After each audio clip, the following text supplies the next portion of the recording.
ठीक।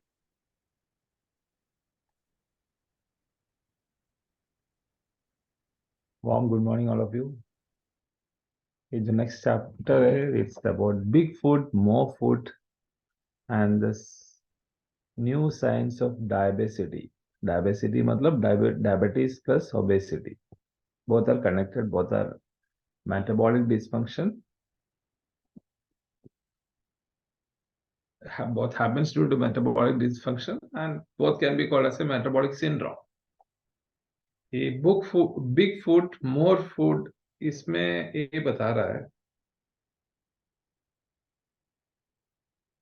बहुत सारे फूड कंपनीज इमर्ज हुआ है विच आर प्रमोटिंग, बहुत सारे फूड आइटम्स को प्रमोट कर रहा है because food has gone out from our kitchen to the factory.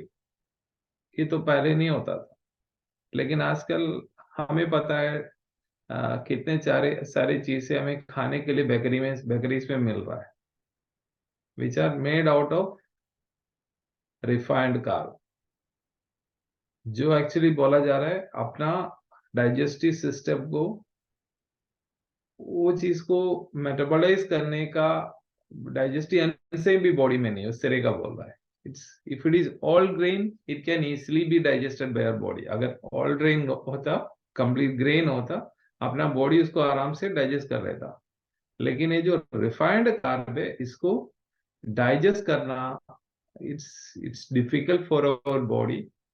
All grain is good but the toxicity lies in the processing, and ये जो प्रोसेसिंग में हमें पता है वाइट फ्लावरी आइटम्स जो हमें आजकल हम लोग बहुत ज्यादा खाते हैं।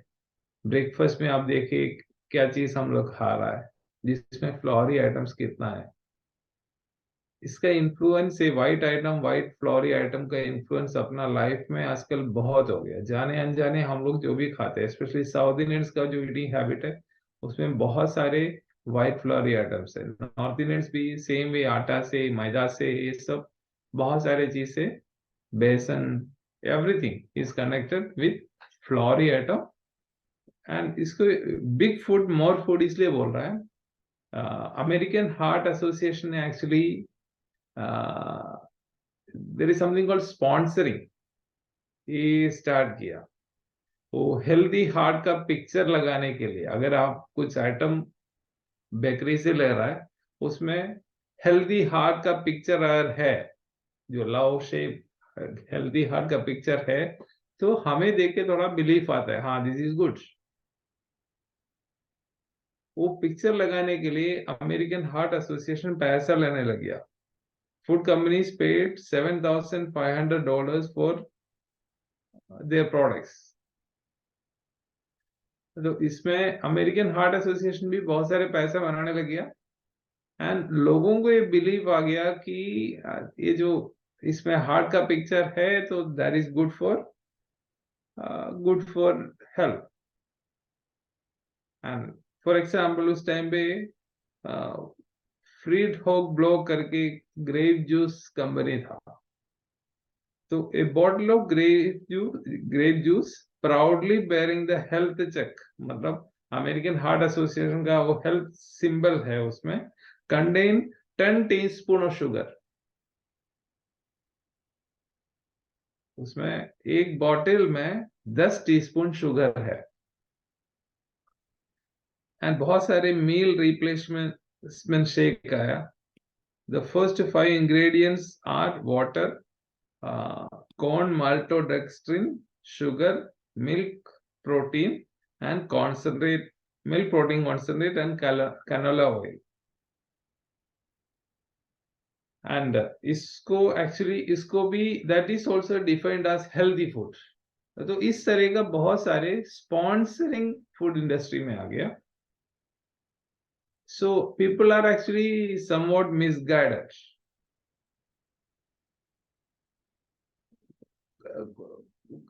लोगों को पता नहीं क्या चीज अच्छा है क्या चीज बुरी है, लेकिन ये इस तरह का स्पॉन्सरशिप जब फूड में आया, that was something misleading fact for the common man.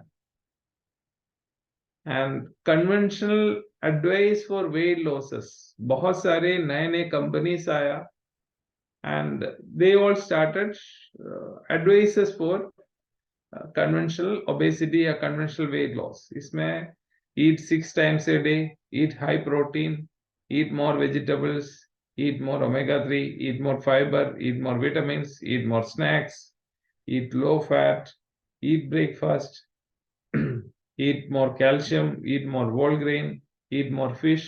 बहुत सारे एडवाइसेस है आउट में, लेकिन लोगों को पता नहीं क्या चीज खाना है. एंड स्नैकिंग को भी इस तरह से प्रमोट किया. आप 3 मील हमारा नॉर्मली होता है, ब्रेकफास्ट लंच और डिनर. ये 3 मील को आप डिवाइड करके बार बार में हर 2 घंटे में खा लीजिए. ये this started by preaching even by nutritionists, क्योंकि इसमें कहा जा रहा है आपका इंसुलिन स्पाइक इतना ज्यादा स्पाइक नहीं करेगा, लेकिन धीरे धीरे तो करेगा, हमेशा करते जाएगा. Persistent insulin spike. Persistent insulin spike में क्या होगा? Continuous insulin, I mean persistent glucose spike से क्या होगा? कंसिस्टेंटली ब्लड में इंसुलिन रहेगा, and ultimately that is causing all the problems. And breakfast is कहा जाता है it's the most important meal of the day. हमारे अंदर एक क्वेश्चन है, ये सही है उसको स्किप करना? क्योंकि बचपन से हमें ये सिखाया गया है कि ब्रेकफास्ट पेट भर के खाओ. हम करते भी आ रहा है, कर भी रहा है, हम भी खा रहा है, बच्चों को भी खिला रहा है.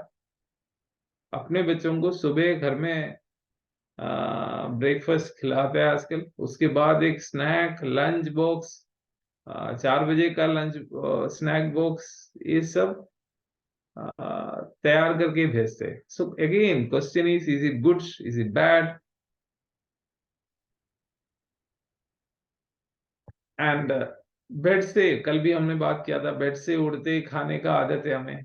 मे भी चाय हो सकता है, लेकिन bed coffee, bed tea, it's is it healthy? ये सब क्वेश्चन आ रहा है. It's simply not necessary to eat the minute we wake up. हमें उठते ही कुछ अंदर डालने का बिल्कुल जरूरत है नहीं. ये बोल रहा है automatically every morning just before we wake up. हर दिन सुबह हम लोग उठने से पहले ही a natural circadian rhythm jolts our bodies with a mix of growth hormones, cortisol, epinephrine, and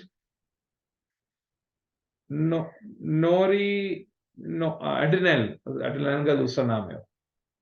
ये सारे हॉर्मोन्स हम लोग सुबह उठने से पहले बॉडी खुद ही रिलीज करते हैं.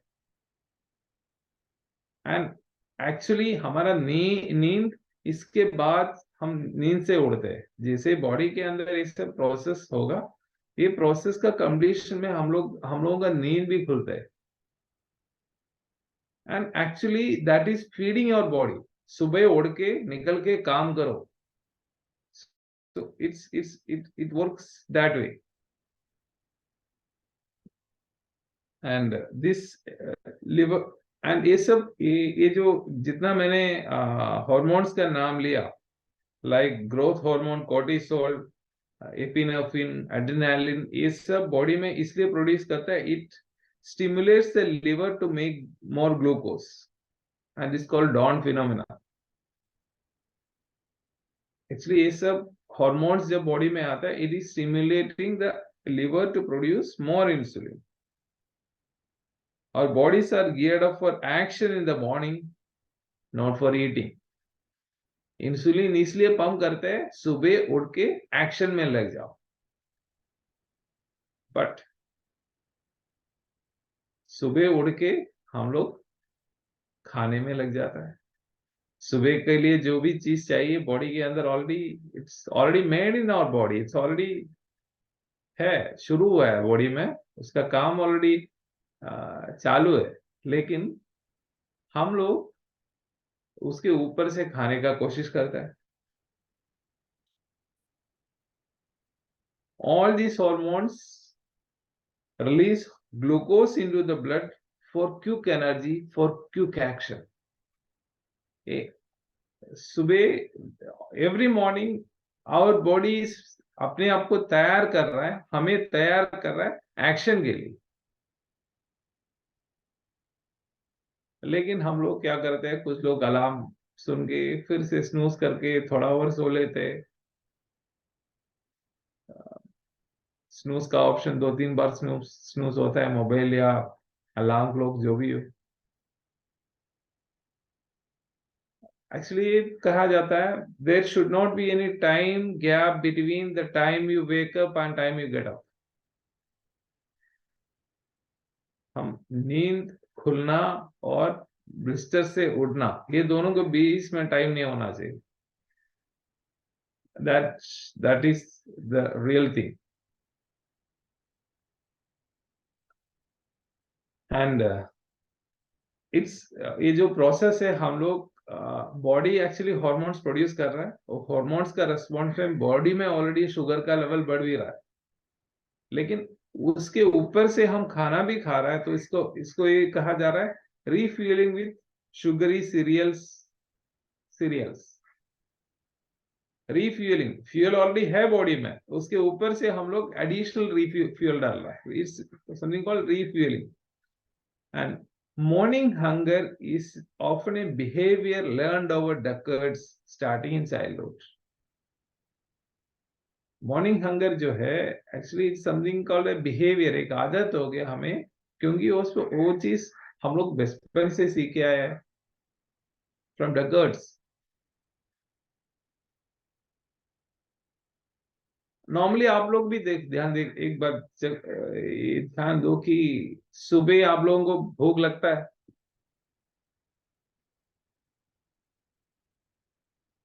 सुबह अगर लेट खाना खा रहा है तो ऑब्वियसली सुबह भूख लगेगा। आप एयरली डिनर आपका बहुत जल्दी करिए, मतलब 6 बजे 7 बजे तक आपका डिनर करिए। उसमें आपका कार्बोहाइड्रेट का परसेंटेज को कम रखिए। प्रोटीन आप ले सकता है, फैट आप ले सकता है, लेकिन कार्बोहाइड्रेट को डिनर में आप कम रखिए। आपको ब्रेकफास्ट के लिए भूख नहीं लगेगा। You will not feel hungry in the morning. भूख लगता है सुबह? अभी आप लोगों को हाथ थोड़ा खड़ा करिए अगर आप लोगों को सुबह सुबह अरे यार एकदम भूख लग रहा है। एक्चुअली कुछ लोगों को लगता है, कुछ लोग व्हाटएवर, एक्चुअली हमें सुबह का भूख जो है वो सदियों से सीख के आ रहा है, सुबह सुबह कुछ खाना चाहिए। It's something what we learn right from our childhood. Actually सही से बोला जाएगा तो सुबह भूख नहीं लगता, सुबह भूख लगना भी नहीं चाहिए। एंड जेसन फंग ही बोल रहा है the ideal meal breakfast timing is 12 AM।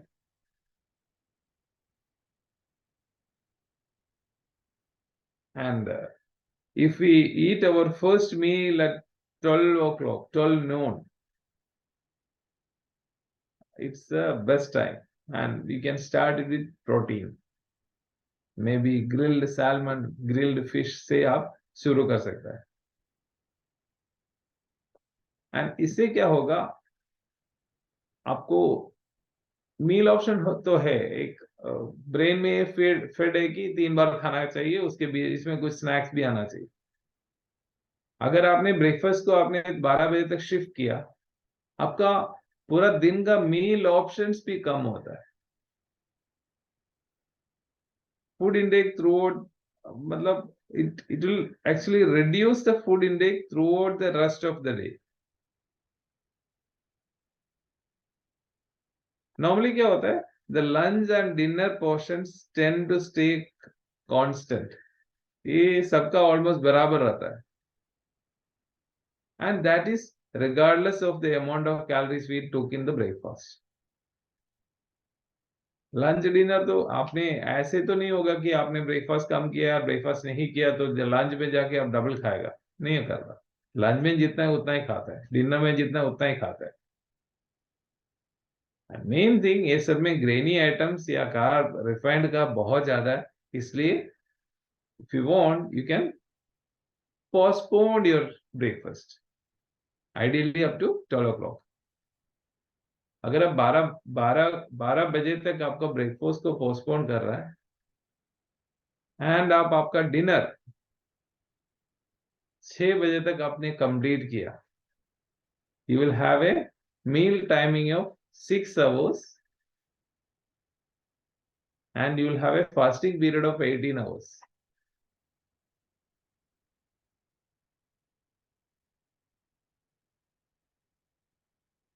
So ये सब meal timing, OMAD, 2 meal a day, 1 meal a day, ये सब के बारे में हम लोग बात करेंगे आगे। नॉर्मली क्या होता है, morning is the time where we always be in a rush. सुबह का टाइम है, हम लोग बहुत बिजी में रहता है, जल्दी में रहता है, इधर ऑफिस जाना है, भागना है। And vast majority of children, बच्चे रेगुलरली ईट शुगरी सीरियल्स। आजकल कॉर्नफ्लेक्स, ओट्स, ये सब बहुत सारी चीजें हैं, एंड बच्चों को early in the morning cereals, बच्चों को आदत हो गया करके नहीं बोल सकते, वो आदत किसने दिया है? हम ही नहीं तो दिया है। बच्चों को खुद कोई हैबिट नहीं आता, ये आदत जो है हमने डाला है, सीरियल्स देके हमने आदत बनाया है। जो कॉर्नफ्लेक्स, केलॉग्स, ये सब चीजें देके हमने आदत किया है। केलॉग्स जब आया तो वो लोगों का एडवर्टाइजमेंट भी यही था, that we will change the breakfast habit of Indian kids. लेकिन थैंक गॉड वो तो चेंज नहीं कर पाए, वो लोग अभी वो उपमा बनाना शुरू किया। पैकेट में उपमा आ रहा है केलॉग्स का। सो अल्टीमेटली ये बोल रहा है, cheap refined carbohydrate regains as the supreme hero। जो भी हमारा खाना है, तो इसमें रिफाइंड कार्ब आ रहा है, तो हमें सबसे पहले हमें इतना सब सीखने के बाद ये चीज हमारा हैबिट, ये नया हैबिट अपने घर में लेके आना है। ये रिफाइंड कार्ब जो है अपना घर से उसको कट ऑफ करना चाहिए। Take out the refined carb from your kitchen. Refined carb मतलब जो भी फ्लोरी आइटम जो है, व्हाइट पाउडर के रूप में जितना भी आपका घर में आइटम है, वो सब हमें आज से बंद करना चाहिए।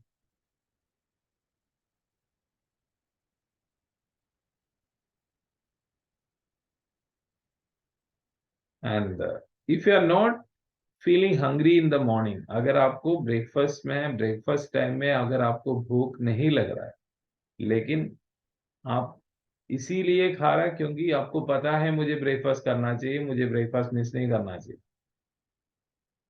इसीलिए खा रहा होगा। लेकिन अगर you listen to your body and eat, आप बॉडी का बातें सुने, अगर आपको भूख नहीं लग रहा है तो leave it, and again listen to your body. If you feel that you want to have, तो आप खा लीजिए। लेकिन ब्रेकफास्ट, डिनर को आप प्रीपोन्ड करिए, डिनर में आप कार्ब को बंद करिए, आपको सुबह ब्रेकफास्ट में भूख नहीं लगेगा। नहीं तो आप पेट भर के जब खा के सोता है ना, सुबह का टाइम है, उतना जोर से भूख लगेगा आपको। That is the gimmick played by this refined carb in our body. And fruits and vegetable के बारे में भी बहुत सारे स्टडीज है। फ्रूट्स एंड वेजिटेबल मतलब ब्रेकफास्ट, वेट लॉस के लिए फ्रूट्स खाइए, ये भी एक टीचिंग है। Fruits and vegetables. And Jason Fung ये बोल रहा है कि उस तरह का देर इज नथिंग कॉल्ड आप ब्रेक, आप फ्रूट्स और वेजिटेबल ज्यादा खाने से आपका वेट रिड्यूस होगा, no, there is nothing like it. लेकिन कोई एक खाने को रिप्लेस करके आप उस जगह पे फ्रूट्स और वेजिटेबल्स बनाएगा, that will help you in weight loss. ऐसे नहीं होना चाहिए कि फ्रूट्स और वेजिटेबल आप जानबूझ से ज्यादा खा रहे हैं और वो एक एडिशनल मील जैसे हो गया। कोई एक एक्सिस्टिंग करंट मील को रिप्लेस करके फ्रूट्स और वेजिटेबल खाएगा तो that will help you in weight loss. ना कि आपने एक एक एडिशनल मील ही बनाया फ्रूट्स एंड वेज का, उससे आपका वेट रिड्यूस होगा, नो, ये तो नहीं होगा। एंड नॉर्मली एक मील आप रिड्यूस करके फ्रूट्स एंड वेजिटेबल्स बनाएगा तो दैट विल हेल्प अपने अपना इंटेस्टाइन में बहुत माइक्रोन्यूट्रिएंट्स, विटामिन्स, वाटर, फाइबर, ये सब मिलेगा। फाइबर ज्यादा मिलने से आपको और भूख नहीं लगेगा, क्योंकि low energy density and high fibre of fruits and vegetables satisfactory hormones को प्रोड्यूस करेगा, आपको एक सैटिस्फैक्टरी फीलिंग भी होगा। And ideally replace the bread with vegetable. Bread मतलब जो भी चीजें आप आटा मैदा से जो भी बना के खाते हैं, बेसन से जो भी फ्लोरी आइटम से जो भी चीजें बनाता है, उसको रिप्लेस करके आप fruits and vegetable banaiye, then it's a wise idea. And again, there is something called diabesity, obesity plus diabetes plus obesity, and ये सब इंसुलिन का इम्बैलेंस से होते हैं बॉडी में, गिविंग इंसुलिन टाइप 2 डायबिटीज। मतलब जिनको डायबिटीज है उनका बॉडी में ऑलरेडी इंसुलिन बहुत ज्यादा है, तो हम लोग उनको इंसुलिन दे रहा तो again it will create more problem. जो भी लोग डायबिटीज है, डॉक्टर्स उनको एडमिनिस्ट्रेट करके क्या देते हैं, उनको इंसुलिन ही देते हैं। ऑलरेडी बॉडी में इंसुलिन बहुत ज्यादा है, उसके ऊपर से उनको इंसुलिन और भी दे रहा है, so that will ultimately causes more problem. And diabetes is a new pandemic, diabetes plus obesity. So this is all about this chapter. And big food, more food. More food मतलब जो भी चीज खा रहा है सब में व्हाइट आइटम्स है, व्हाइट पाउडर है। बिग फूड मतलब food has become a factory product. तो इससे बहुत सारे स्पॉन्सरशिप आ रहे हैं, हमें पता नहीं। एंड फूड कंपनीज को भी इतना भी पावर है कि रिसर्च, जहाँ पे फूड के अगेंस्ट में रिसर्च आ रहा है, उनको भी इन्फ्लुएंस करे, और जिस तरह का रिसर्च चाहिए उनको वही रिसर्च पेपर में है, उतना इन्फ्लुएंस उनको ज्यादा है। That's all for the day. Let's अपने